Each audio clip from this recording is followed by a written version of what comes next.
बिस्मिल्लाहिर्रहमानिर्रहीम। अस्सलाम वालेकुम नाज़रीन, मैं हूं आसिफ नसीर और आप देख रहे हैं हमारा यूट्यूब चैनल। नाज़रीन, हमारे साथ मौजूद है मशहूर मॉर्फ एस्ट्रोलॉजर और निम्नोलॉजिस्ट मलिक महबूब साहब। अस्सलाम वालेकुम मलिक साहब, क्या हाल है, कैसे हैं आप? वालेकुम अस्सलाम। अल्लाह का करम है। आप सुनाएं, क्या नई ताज़ी खबर लेकर आए हैं? मलिक साहब, खबर कुछ इस तरह की है कि पाकिस्तान के, आप जानते हैं कि पाकिस्तान के जो अंदरूनी मसाइल हैं वो तो सबके सामने हैं, लेकिन पाकिस्तान को बैरूनी तौर पे भी चैलेंजेस का सामना है, जिसमें एक तरफ अफगानिस्तान है तो दूसरी तरफ इंडिया भी है। दोनों ममालिक से पाकिस्तान के ऊपर शरारत होने का, हमला होने का एक खौफ सा रहता है।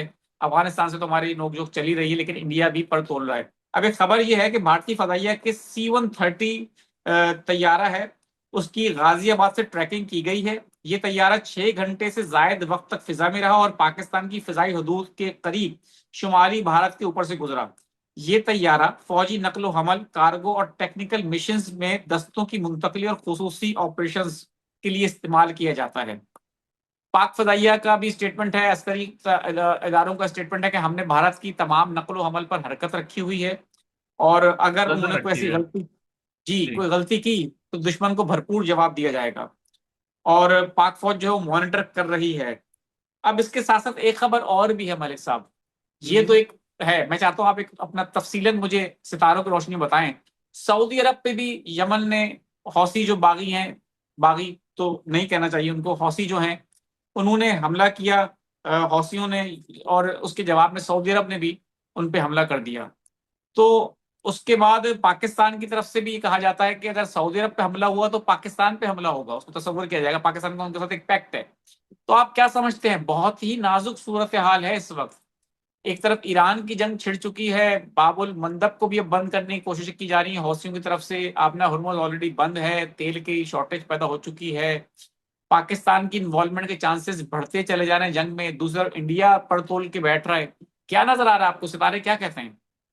देखिए हासिम साहब, मैंने आपको बहुत से वीलॉग में एक बात कंटिन्यूअसली बताते आ रहा हूँ कि मुझे जरा कम चांस लग रहा है कि इस टाइम पे जो पर्टिकुलर टाइम चल रहा है उस दौरान कोई आपको मतलब बहुत मैसिव लेवल की जंग सुनाई दी जाएगी, मुझे नहीं लगता। प्रॉब्लम ये है कि ये एक अनफॉर्चुनेट सिनेरियो बन रहा है जो मैं फील कर रहा हूँ कि एक तरफ तो कुदरती आफात का जो एक सिलसिला है वो शुरू हो जाए, मतलब अल्लाह करे ना हो, लेकिन 15 जुलाई मैंने बताया था सन ट्रांजिट करेगा, चीजों में तब्दीली आना शुरू हो जाएगी। अब वो ट्रांजिट कर चुका है। जो सबसे ज्यादा मुझे खतरा है वो ये है कि बादशाह, और उस दौरान में अगर खुदा ना खास्ता किसी मुल्क ने इसके अंदर और हलचल मचाई तो प्रॉब्लम बहुत ज्यादा बढ़ जाएगी। तो 27 जुलाई, 15 जुलाई, ये यहाँ से लेके 27 जुलाई का टाइम बहुत ज्यादा क्रिटिकल नजर आ रहा है मुझे। आने वाला टाइम जो है 27 जुलाई तक का, ये डिफिकल्ट हो सकता है। इसकी प्रोबेबिलिटी 40 to 50% है। बहुत ज्यादा नहीं है, लेकिन 40 to 50 is still too much. अगर ये 10-20 होता ना, जैसे इंडिया और पाकिस्तान, जब हम लोग एक्सपेक्ट कर रहे थे कि खुदा ना खास्ता कुछ जंग हो सकती है, तब मुझे लग रहा था 10-20% चांस है। लेकिन इस मामले में जो टाइम चल रहा है, यहां से लेके 27 जुलाई तक का टाइम बहुत क्रिटिकल नजर आता है मुझे। अल्लाह करे, जंग के लिहाज से नहीं, ओवरऑल दुनिया में कोई खतरनाक सिनेरियो, अर्थक्वेक, सुनामी, इन चीजों की जो है ना एकदम से न्यूज बैक टू बैक आने शुरू हो जाएंगी आपके पास। मलिक साहब, मुझे अच्छी तरह याद है कि आपने कहा था कि पेट्रोल प्राइसेस बहुत ज्यादा ऊपर चले जाएंगे, इतने ऊपर चले जाएंगे कि आप तवक्का भी नहीं कर सकते। जी। तो हमने देखा कि पाकिस्तान में गए, लेकिन हम्म। इतने नहीं गए कि तवक्का नहीं कर सकते थे, 400 ₹450 लीटर तक चला गया, लेकिन फिर अल्लाह का बड़ा करम हुआ कि एक मुआहदा हुआ और वापस ₹300 पे आ गया पेट्रोल, जो कि काफी हद तक रिलीफ था। उससे नीचे आना चाहिए था, वो एक अलग बहस है, मैं उस पर नहीं जाना चाहता। लेकिन एक बार फिर पेट्रोल प्राइसेस बढ़ते चले जा रहे हैं, बढ़ रहे हैं दोबारा से। आपने हुरमज बंद थी तो 450 का रेट पहुंच गया था, अब तो बाबुल मंदब को भी बंद करने की धमकी दे दी है, और कहा जा रहा है उसको भी बंद करने की तैयारी कर रहे हैं। तो अगर ये दोनों बहरी रास्ते जो है बंद हो जाते हैं तो उसके बाद कहा जा रहा है पाकिस्तान में शॉर्टेज के हवाले से खबरें भी चलना शुरू हो चुकी हैं। अब आपको क्या लगता है कि पेट्रोल प्राइसेस के हवाले से आलमी मईशत का एक बहरान जो कहा कहा जा रहा है कि एक नई खतरा है आलमी मईशत को, उस हवाले से क्या समझते हैं आप? अच्छा देखिए, जिस टाइम पे ये जंग हो रही थी तब मैंने आपको कहा था कि आने वाले दिनों में प्राइस बढ़ेंगे। वो बढ़े, लेकिन आपने बिल्कुल सही कहा, इतना नहीं बढ़े जितना हम एक्सपेक्ट कर रहे थे। तो जब ये ऑलमोस्ट $70 पर बैरल पर आया था, तब लोग कह रहे थे जी ऑयल क्रैश हो गए। उस वक्त भी मैं कह रहा था ये बहुत अच्छा टाइम है इसको बाय करने का, और आप देख लें 70 to 80 मेरे ख्याल से with in a couple of days ऊपर आ गया। जी बिल्कुल। यहां से जो इसकी एक कह सकते हैं कि शूट होने का चांस है वो ऊपर जाएगा, लेकिन पिछले रिकॉर्ड से ऊपर ही जाने वाला। मैं अभी भी इस बात पे कायम हूं, अनफॉर्चुनेटली, क्योंकि इसका असर आपको आपको ही नहीं हो रहा, हमें भी यहाँ पे हो रहा है जो अमेरिका में रहते हैं। उन्होंने हार्डली डिफरेंस देखा है, 60 to 40, 40-60% लाइक सेंट्स कम हुआ है। डॉलर भी कम नहीं हुआ पर गैलन पे, यहाँ $1 भी कम नहीं हुआ, जो प्राइजेस जंग से पहले थे, और वापस ऑलमोस्ट वहां तक आया है ऑयल। लेकिन ओवरऑल दुनिया में मुझे नहीं लगता वो प्राइस वापस आए हैं जो पहले थे। तो ये बहुत क्लियर इंडिकेशन दे रहे हैं कि ऑयल आने वाले दिनों में बहुत ज्यादा महंगा होगा, ये पक्की बात है। दूसरी बात, मैंने सिर्फ ऑयल पे की हुई थी, मैं आपको एक और बात बताने वाला हूँ। मून जो होता है वो खाने पीने ट्रैवलिंग का जो होता है ना प्लैनेट माना जाता है। तो ये इस तरह से ऐसा लगता है कि आने वाले दिनों में ट्रैवलिंग कम होने वाली है, फूड की शॉर्टेज बढ़ने वाली है। एक अनफॉर्चुनेटली ये भी एक खबर है मेरे पास, लेकिन अल्लाह करे ऐसा कुछ भी ना हो। आने वाले दिनों में बहुत सारी चीजें ऐसे ही आपको नजर आएंगी। महंगाई ऊपर चढ़ रही है, उसने नहीं खत्म होना। फिर अगर हम पाकिस्तान की बात करें तो मेरे ख्याल से वो काउंटडाउन ऑलरेडी हुकूमत का शुरू हुआ होगा। ये बढ़ेगा कब, आप ये बोलेंगे बढ़ेगा कब? 27 जुलाई के बाद, क्योंकि जब भी सैटर्न रेट्रोग्रेड होता है तो जो हमारे स्टैब्लिशमेंट के लोग हैं वो जरा हावी होके आते हैं, मतलब प्रेजेंट होते हैं, और कोई ना कोई नई तरमीम की भी आवाजें आपको सुनाई दी जा सकती हैं। ये बात तो आपकी बिल्कुल दुरुस्त है मलिक साहब के तरमीम के हवाले से तो कहा जा रहा है कि हो सकता है 28वीं तरमीम आ जाए। और तब्दीली के हवाले से भी बातें तो हो रही हैं। मलिक साहब आखिर में मुख्तसर ये बता दें कि पाकिस्तान, आपको लगता है कि जो एक इस वक्त दुनिया में एक जंग का सा माहौल है, और जंग जो है वो अब बढ़ती चली जा रही है, और अब मुहादे जो है उसका कोई फिलहाल तो कोई अभी नजर नहीं आता कि अमेरिका ने धमकी भी दे चुका है डोनाल्ड ट्रंप के, हम ईरान के ब्रिजेस तबाह कर देंगे, तवानाई एटमी तवानाई के घर जो है, उनके बिजली के घर जो हैं उनको तबाह कर देंगे।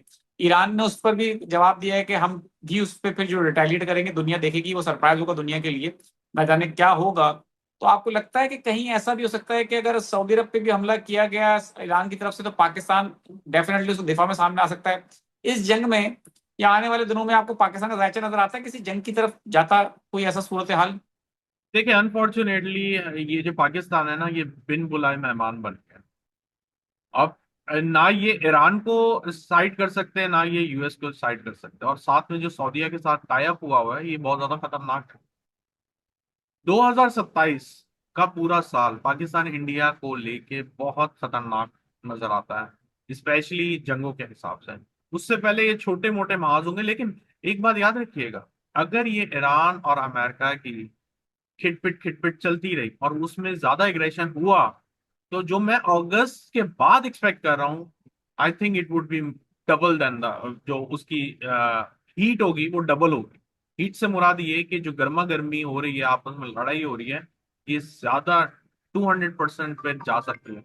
इसके अलावा एक बात और भी है, वो ये कि पॉसिबली ये है, जो कि मुझे नजर आ रहा है, अगर ये जंग वापस स्टार्ट हो गई तो ईरान और अमेरिका नहीं, बड़े बड़े ममालिक बीच में इंटरफेरेंस करेंगे। शामिल हो सकते हैं। जी, वो नजर आता है मुझे पक्का। बिल्कुल ठीक है हमारे साथ, लेकिन हमारी फिर हमेशा की तरह यही दुआ है, और मैं जी, चाहता हूं कि हमारे देखने वाले भी दुआ करें कि इस तमाम सूरत हाल से हमको निजात मिले, जंग की जगह अमन हो, कायम हो, कोई आमीन। मुआहदा हो जाए, कोई इस तरह की डील हो जाए। उसके फायदा ये होता है कि दुनिया में अमन होगा तो खुशहाली आएगी। हमारे साथ मैं चंद लोगों के सवाल लेना चाहता हूँ अब।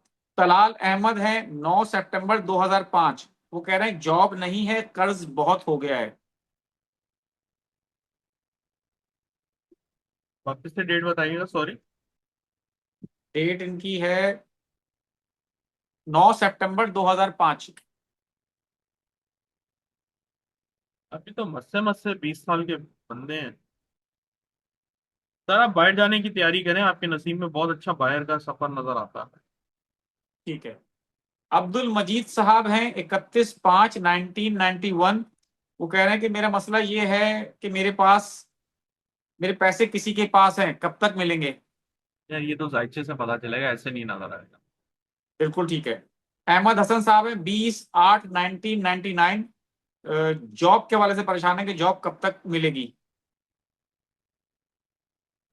परेशान तो वाकई है, थोड़े सेंसिटिव भी हैं। अगस्त के बाद इंशाल्लाह बहुत अच्छा टाइम शुरू हो रहा है इनका। 5/5/1978। इनका सवाल ये कि वो कह रहे हैं कि मैंने वजीर आजम की एक कर्ज की स्कीम है जिसमें उसका घर बन सकता है अपना, तो पूछ ओके। रहे हैं कि क्या मैं अपना घर बनाने में कामयाब हो जाऊंगा। अप्लाई किया है उन्होंने कर्ज स्कीम के लिए।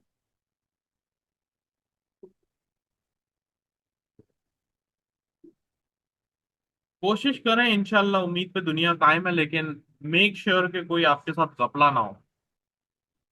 बिल्कुल ठीक है मलिक साहब, बहुत बहुत शुक्रिया हमें वक्त देने के लिए। नाज़रीन, यहाँ हमारे डीलों का वक्त खत्म हुआ। मुझे और मलिक महबूब साहब को दें इजाजत। आखिर में हमारा वही पैगाम है, मुस्कुराएं, प्यार बांटें और अपने आसपास के लोगों का ख्याल रखें। अल्लाह हाफिज।